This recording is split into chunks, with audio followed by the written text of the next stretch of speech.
So hello ನಮಸ್ಕಾರ, welcome back to Vinutharish YouTube channel. So ಎಲ್ಲರೂ ಹೇಗಿದ್ದೀರಾ? ಎಲ್ಲರೂ ಚೆನ್ನಾಗಿದ್ದೀರಾ ಅಂತ ಅಂದ್ಕೊಂಡು ಇವತ್ತಿನ ಲಾಗ್ನ ನಾನು ಸ್ಟಾರ್ಟ್ ಮಾಡ್ತಾ ಇದ್ದೀನಿ. ಆ್ಯಂಡ್ ಇನ್ನೂ ಯಾರೆಲ್ಲ ನನ್ನ ಚಾನಲ್ನ ಸಬ್ಸ್ಕ್ರೈಬ್ ಮಾಡ್ಕೊಂಡು ನೋಡ್ತಾಯಿದ್ದೀರಾ, ಪ್ಲೀಸ್ ನನ್ನ ಚಾನಲ್ನ ಸಬ್ಸ್ಕ್ರೈಬ್ ಮಾಡ್ಕೊಂಡು ನೋಡಿ. ಆ್ಯಂಡ್ ಸಬ್ಸ್ಕ್ರೈಬ್ ಮಾಡ್ಕೊಂಡು ನೋಡ್ತೀರಾ ಪ್ರತಿಯೊಬ್ಬರಿಗೂ thank you so much. So ಇವತ್ತಿನ ಲಾಗ್ನ ನಾನು ಈವ್ನಿಂಗಿಂದ ಸ್ಟಾರ್ಟ್ ಮಾಡ್ತಾಯಿದ್ದೀನಿ. ಕಾಣಿಸ್ತಾ ಇರ್ಬೋದು, ಈವ್ನಿಂಗಿಂದ ಸ್ಟಾರ್ಟ್ ಮಾಡ್ತಾಯಿದ್ದೀನಿ. ಸಕ್ಕತ್ತಾಗಿದೆ ವೆದರ್ ಎಲ್ಲ. ಸ್ವಲ್ಪ ಮಳೆ ಬರೋಂಗೂ ಐತೆ. ನಿಮ್ಗೆ ಕಾಣಿಸ್ತಿದೆಯಾ? ಮೋಡ ಚೆನ್ನಾಗಿದೆ ಆ್ಯಕ್ಚುಲಿ. ಸೂರ್ಯ ಮುಳುಗ್ತಾ ಇದ್ದಾನೆ. ಸೊ ವ್ಯೂ ಚೆನ್ನಾಗಿದೆ. ಸೊ ಏನಪ್ಪ ಅಂತಂದರೆ ಇವತ್ತು ರಾಯರದು ಆರಾಧನೆ ಐತೆ. ಸೊ ಹಾಗಾಗಿ ದೇವಸ್ಥಾನಕ್ಕೆ ಹೋಗಿ ಬರೋಣ ಅಂಥೇಳಿ ರೆಡಿಯಾಗಿದ್ದೀನಿ. ಬೆಳಗ್ಗೆ ವಾರ ಎಲ್ಲ ಮಾಡಿದೆ ಮನೇಲಿ. ಆ್ಯಂಡ್ ಈವ್ನಿಂಗ್ ದೇವಸ್ಥಾನಕ್ಕೆ ಹೋಗೋಣ. ಇವತ್ತು ಐಶಿಂಗ್ ವೀಕ್ ಆಫ್ ಅಲ್ವಾ, ಮಂಡೇ. ಸೊ ಹಾಗಾಗಿ ಹೋಗೋಣ ಅಂತ ಅಂದ್ಕೊಂಡಿದ್ದೀನಿ. ಬನ್ನಿ ಹೋಗೋಣ. ನಮ್ಮ ಮನೆಯವರಿಬ್ಬರು ರೆಡಿಯಾಗಿದ್ದಾರೆ.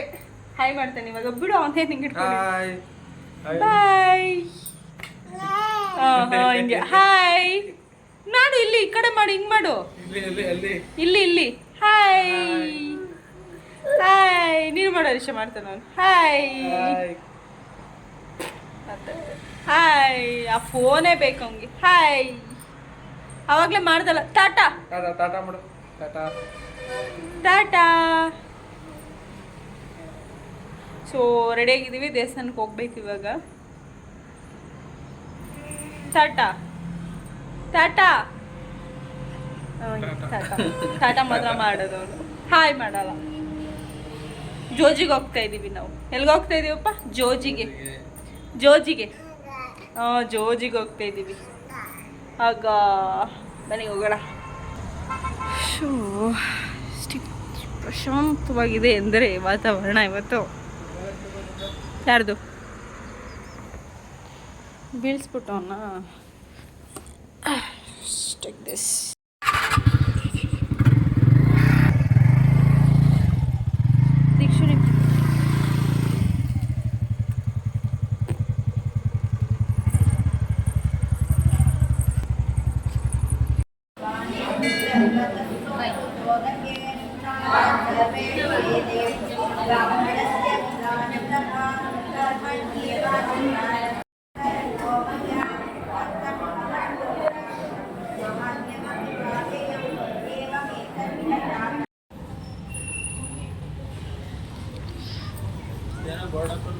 ಹೋಗಿ ಓದ್ಕೊಬ್ರು. ಇದು ಜನ್ಮ ಜಯಂತಿಗೆ, ಹನುಮ ಜಯಂತಿಗೂ ಏನೋ ಬೋಲ್ಡ್ ಆಫರ್. ಹೋಗಿ ಓದ್ಕೊಬ್ರು. ಹಾಂ ಓದ್ಕೊಂಬರೋ ಹೋಗಿ ಪಾಪ.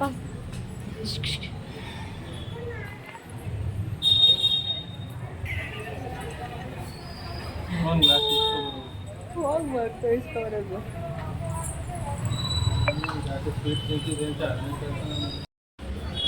ಕುಂಡಿಸ್ಬಿಟ್ಟು ನಡಿಯಾರಿ ಹೋಗೋಣ ನಾವು.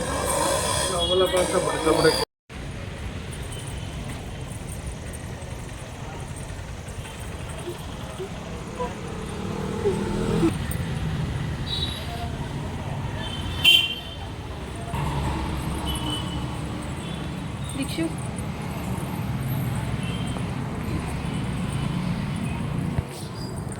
ನಾವು ಸಾಯಿಬಾಬಾ ದೇವಸ್ಥಾನಕ್ಕೆ ಬಂದಿದ್ದೀವಿ. ರಾಯರು ದೇವಸ್ಥಾನದಲ್ಲಿ ತುಂಬ ರಶ್ ಇದ್ದರು. ದರ್ಶನ ಎಲ್ಲ ಮಾಡಿಕೊಂಡು ಸಾಯಿಬಾಬಾ ದೇವಸ್ಥಾನಕ್ಕೆ ಬಂದು, ಸಾಯಿಬಾಬಾ ದೇವಸ್ಥಾನದಲ್ಲಿ ಪ್ರಸಾದ ಕೊಟ್ಟರು. ಬೆಲ್ಲ ಇವ್ನು ನೋಡಿ ದೀಕ್ಷು ಬೀಳ್ತಿ ಮಗನೆ. ಅವನಿಗೆ ಇದು ಬೇಕು, ಇವಾಗ ತಿನ್ನಿಸ್ಬೇಕಿದ್ದೀನಿ ಅವನಿಗೆ. ವೆಯ್ಟ್ ಈಚೆ ತಿನ್ನಿಸ್ತೀನಿ. ಪಾಪ ಬರಲಿ. ನಮ್ಮ ಮನೆಯವರು ಹರೀಶ ATMಗೆ ಕಾಸು ಹಾಕೋಕ್ಕೆ ಹೋಗಿದ್ದಾರೆ. ಬರಬೇಕು. ಬೇಕಪ್ಪ ಬನ್ನಿ. ಪ್ರಸಾದ ಬೇಕಾ ಮಗನೆ ನಿನ್ಕ? ಗುಡ್ಡು ಶಾಮಿ. ಜೋಜಿ ಕೈ ಮುಕ್ಕೊಂಡು ತಿನ್ನೋದೆ ನೋಡಿ. ಹಿಂಗೆ ಎತ್ತಿ ನಿಂತ್ಕೊಬಿಡೋದೆ. ಬತ್ತೀನಿ. ಸೊ ಅವರು ಅಕೌಂಟಿಗೆ ಅಮೌಂಟ್ ಹಾಕ್ಬಿಟ್ಟು ಬಂದರು. ಸೊ ಅದಾದಮೇಲೆ ತುಂಬ ದಿನ ಆಗಿತ್ತು ಗೋಲ್ಗಪ್ಪ ತಿಂದು. ಆ್ಯಂಡ್ ಆಲ್ಸೋ ಮಳೆ ಬೇರೆ ಚಳಿ ಬೇರೆ ಅಲ್ವಾ, ಖಾರವಾಗಿ ಏನಾದರೂ ತಿನ್ನೋಣ ಅಂತೇಳಿ ಗೋಲ್ಗಪ್ಪ ತಿನ್ಕೊಂಡು ಮನೆಗೆ ಬಂದ್ವಿ. ಸೊ ಇದು ಬಂದು ಅದ್ರ ನೆಕ್ಸ್ಟ್ ಡೇ ಲಾಗು. ನೀವು ಪ್ರೀವಿಯಸ್ ನನ್ನ ಲಾಗಲ್ಲಿ ನೀವು ಗಮನಿಸಿದರೆ ಗೊತ್ತಾಗಿರುತ್ತೆ, ನಾನು ಆಲ್ಮೋಸ್ಟ್ ಎಷ್ಟೊಂದು ವೀಡಿಯೋನ ನಾನು ನನ್ನ ಬಾಂಗಲೆ ಚೈನ್ ಹಾಕ್ಕೊಳ್ದೆ ಅಥವಾ ತಾಳಿ ಹಾಕ್ಕೊಳ್ದೆ ವೀಡಿಯೋಸ್ನ ಮಾಡಿದ್ದೀನಿ, ನೀವು ನೋಡಿರ್ಬೋದು. ಸೊ ಎಷ್ಟೊಂದು ಜನ DM ಕೂಡ ಮಾಡಿದ್ರಿ, ಒಂದು 7-8 ಜನ ಕೇಳಿದ್ದೀರ ಯಾಕೆ ನೀವು ಹಾಕ್ಕೊಳ್ಳಲ್ಲ ಅಂಥೇಳಿ. ಸೊ ಅದಕ್ಕೆ ಇವಾಗ ಒಂದು ಕ್ಲಾರಿಟಿ ಕೊಡ್ತೀನಿ ಆಯಿತಾ. ನನ್ನ ಬಾಂಗಲೆ ಚೈನ್ ಇದು. ಸೊ ಇದನ್ನು ಅಡ ಇಟ್ಟಿದ್ರು ಆಯಿತಾ ನಮ್ಮ ಮನೆಯವರು. ಸೊ ಇಡ್ತಿರ್ಲಿಲ್ಲ, ಬಟ್ ನಾನೇ ಹಿಂಸೆ ಮಾಡಿ ಇಡಿಸಿದ್ದು.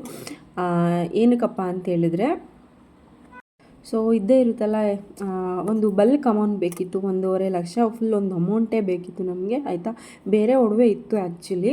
ಸೊ ಅದನ್ನು ಚಿಲ್ಲರೆ ಎಲ್ಲ ಇಡೋದಕ್ಕಿಂತ ಇದು ನನ್ನ ಬಾಣಂತನ ಟೈಮಲ್ಲಿ ನಿಮ್ಗೆ ಗೊತ್ತಿರೋ ಹಾಗೆ ಕರಿಮಣಿ ಹಾಕಿಸ್ತಾರೆ. ಬಿಸಿನೀರು ಬಿದ್ದರೆ, ದಿನ ಸ್ನಾನ ಮಾಡೋದ್ರಿಂದ ಬಿಸಿನೀರು ಬಿದ್ದರೆ ಎಲ್ಲ ಕರಗಾಗುತ್ತೆ ಅಂಥೇಳಿ ಅದನ್ನ ಬಿಚ್ಚಿಸ್ಬಿಟ್ಟು ಕರಿಮಣಿ ಹಾಕಿಸ್ತಾರೆ. ಆ ಟೈಮಲ್ಲಿ ನಾನು ಮಾಂಗಲ್ಯ ಚೆನ್ನ ಬಿಚ್ಚಿದ್ನಲ್ವ, ಅದು ಹೆಂಗಿದ್ರು ಮನೇಲಿತ್ತಲ್ವ. ಸೊ ಇನ್ನೊಂದು 7-8 ತಿಂಗಳು ನಾನು ಹಾಕ್ಕೊಳ್ಳಲ್ಲ ಅಂತೇಳಿ ನಾನೇ ಹಿಂಸೆ ಕೊಟ್ಟು ಹರೀಶನ್ಗೆ ಅದನ್ನು ಇಡಿಸಿದ್ದು. ಸೊ ಇಲ್ಲಿ ಪರವಾಗಿಲ್ಲ ಬಿಡಿಸ್ಕೊಡು ಅಂತ ಹರೀಶನ್ಗೆ ಹೇಳಬೇಕು ಅಂದರೆ ಅದನ್ನು ಇಡೋದಕ್ಕೆ ಇಷ್ಟ ಇರಲಿಲ್ಲ. ಸೊ ಇಟ್ಟಾದಮೇಲೆ ಅದನ್ನು ಯಾವಾಗ ಬಿಡಿಸ್ಕೊಡ್ತೀನಿ ಅಂತ ನನಗಿಂತ ಅವರೇ ಜಾಸ್ತಿ ವೆಯ್ಟ್ ಮಾಡ್ತಾ ಇದ್ದಿದ್ದು.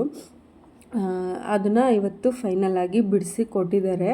ಸೊ ಆ್ಯಕ್ಚುಲಿ ಇದರಿಂದ ಹೇಳ್ಬೇಕಂದ್ರೆ ಈ ಚೈನ್ ಬಂದು ನಾನು ಗಟ್ಟಿ ಮಂಗಲೆ ಚೈನ್ ಅಲ್ಲ, ಇದು ಬಂದು ಫ್ಯಾನ್ಸಿ ಅಲ್ಲಿ ಮಾಡಿಸ್ಕೊಂಡಿದ್ದೀನಿ ನಾನು. ಇದು ಬಂದು 30 ಗ್ರಾಮ್ ಇದೆ ಆ್ಯಂಡ್ ಆಲ್ಸೋ ಇದು ಮಾಡಿಸಿ ಒಂದು 3 ಇಯರ್ಸ್ ಆಯ್ತೇನೋ ಅನಿಸುತ್ತೆ, ಮೇ ಬಿ 3 ಇಯರ್ಸ್ ಆಯಿತು. ಇದು ಬಂದು ನನಗಿದೇನೋ ಹೆಸರು ಹೇಳ್ತಾರೆ, ಡಿಸೈನ್ ಹೆಸರು, ಬಟ್ ಇದು ಗಟ್ಟಿ ಮಂಗಲೆ ಚೈನ್ ಅಂತೂ ಅಲ್ಲ, ಫ್ಯಾನ್ಸಿಲಿ ಏನೋ ಕಟ್ ಅಂತ ಏನೋ ಹೇಳ್ತಾರೆ, ಅದು ನಂಗೆ ಗೊತ್ತಿಲ್ಲ. ಸೊ ಯಾರೂ ಮಾಡಿಸ್ಕೊಳ್ದೇ ಇರೋ ಡಿಸೈನು, ರೇರಾಗಿರೋ ಡಿಸೈನ್ ನಾನು ಮಾಡಿಸ್ಕೋಬೇಕು ಅಂಥೇಳಿ ಮಾಡಿಸ್ಕೊಂಡಿದ್ದಂಥ ಮಂಗಲೆ ಚೈನ್ ಇದು ಆ್ಯಕ್ಚುಲಿ. ಸೊ ಇದಕ್ಕೋಸ್ಕರ ನಾನು ಸ್ವಲ್ಪ ಮಾಂಗಲ್ಯ ಚಿನ್ನ ಹಾಕೊಳ್ಳೋದನ್ನ ಕಮ್ಮಿ ಮಾಡಿಬಿಟ್ಟಿದ್ದೆ. ಸೊ ಸುಮ್ಮನೆ ಚಿನ್ನದ್ದು ಅಂಥೇಳಿ ಡೂಪ್ಲಿಕೇಟ್ ಹಾಕ್ಕೊಂಡು ತಿರುಗಾಡೋಕ್ಕೆ ನನಗೆ ಇಷ್ಟ ಇರಲಿಲ್ಲ. ಸೊ ಹಾಗಾಗಿ ಕರಿಮಣಿನೇ ಉಳಿಸ್ಕೊಬಿಟ್ಟಿದ್ರೆ ಬೆಟರ್ ಅಂತ ಎಷ್ಟೊಂದು ದಿನ ಅಂದ್ಕೊಂಬಿಟ್ಟಿದ್ದೀನಿ. ಬಟ್ ಬೇಡ ಅಂಥೇಳಿ ಹರೀಶ ಅದು ಮುಂದಕ್ಕೆ ಹಾಕಿ ಫೈನಲಾಗಿ ಬಿಡಿಸ್ಕೊಟ್ಟಿದ್ದಾರೆ. ಸೊ ಇದು ಬಂದು ಗೌರಿ ಗಣೇಶ ಹಬ್ಬಕ್ಕೆ ನಮ್ಮ ಅಮ್ಮ ಬಟ್ಟೆ ತೊಗೊಡ್ತೀನಿ ಅಂತ ಅಂದರು, ನನಗೆ ಪಪ್ಪಂಗೆ ಎಲ್ಲರಿಗೂ. ಸೊ ಹಾಗಾಗಿ ನಮ್ಮಮ್ಮ ಜೊತೆ ಶಾಪಿಂಗ್ ಹೋಗಿದ್ದಿತ್ತು. ಆ್ಯಂಡ್ ಆಲ್ಸೋ ಇದು ಮಕ್ಕಳು ಪಿಂಕ ಅನ್ನೋಥರ ನಡೆಯೋದಕ್ಕೆ. ಸೊ ಆ ಥರ ಶೂಸ್ ಇದು ಒಂದೇ ಕಲರ್ ಇದ್ದಿದ್ದು ಅವ್ನ ಸೈಜಲ್ಲಿ. ಸೊ ಹಾಗಾಗಿ ಯಾವುದೋ ಬಿಡು ಮನೆ ಹತ್ರ ಕೊಡೋಕ್ಕೆ ಯಾವುದು ಅಂಥೇಳಿ ಇದೇ ಕಲರ್ ತೊಗೊಂಡೆ. ಆ್ಯಂಡ್ ಆಲ್ಸೋ ಇದೊಂದು ಬ್ರೌನ್ ಕಲರ್ದೊಂದು ಶೂಸ್ ತೊಗೊಂಡೆ. ಬ್ಲೇಸರ್ ತೊಗೊಂಡಿದ್ದೀನಿ ಅವನಿಗೆ ಹಬ್ಬಕ್ಕೆ ಅಂಥೇಳಿ, ಅದಕ್ಕೆ ಮ್ಯಾಚ್ ಆಗುತ್ತೆ ಅಂಥೇಳಿ. ಸೊ ಇದೊಂದು ತೊಗೊಂಡಿದ್ದೀನಿ. ಸೊ ಅದಾದಮೇಲೆ ನಾನೊಂದು ಸೀರೆ, ಮಾಮೂಲಿ ಹರೀಶಿಂಗ್ ಒಂದು ಜೊತೆ ಬಟ್ಟೆ ತೊಗೊಂಡಿದ್ವಿ. ಇದರಲ್ಲಿ ಏನು ಅದನ್ನು ಶೇರ್ ಮಾಡಿಲ್ಲ, ನೆಕ್ಸ್ಟ್ ಲಾಗಲ್ಲಿ ಏನಾದರೂ ಶೇರ್ ಮಾಡ್ತೀನಿ. ಇಲ್ಲ ಅಂತಂದರೆ ಗೌರಿ ಹಬ್ಬಕ್ಕೆ ಹೆಂಗಿದ್ರು ಹಾಕ್ಕೊತೀನಲ್ಲ ಆವಾಗಲೇ ತೋರಿಸ್ತೀನಿ ಅಷ್ಟೇ. ಐ ಹೋಪ್ ಈ ವಿಡಿಯೋ ಇಷ್ಟ ಆಗಿದೆ ಅಂತ ಅಂದ್ಕೊಂಡಿದ್ದೀನಿ. ಇಷ್ಟ ಆಗಿದರೆ please like, share and comment, subscribe to my YouTube channel. So ನಾನು ಏನು ಉಳಿಸಿದ್ದೀನೋ ಬಿಟ್ಟಿದ್ದೀನೋ ಗೊತ್ತಿಲ್ಲ ನನ್ನ ಗಂಡಂಗೆ. ಬಡ್ಡಿ ಕಟ್ಟೋದು, ಬೇರೆಯವ್ರಿಗೆ 5% ಬಡ್ಡಿ ಕಟ್ಟೋದನ್ನ ಉಳಿಸಿದ್ದೀನಿ ಅಂತ ನಾನು ಅಂದ್ಕೊಂಡಿದ್ದೀನಿ.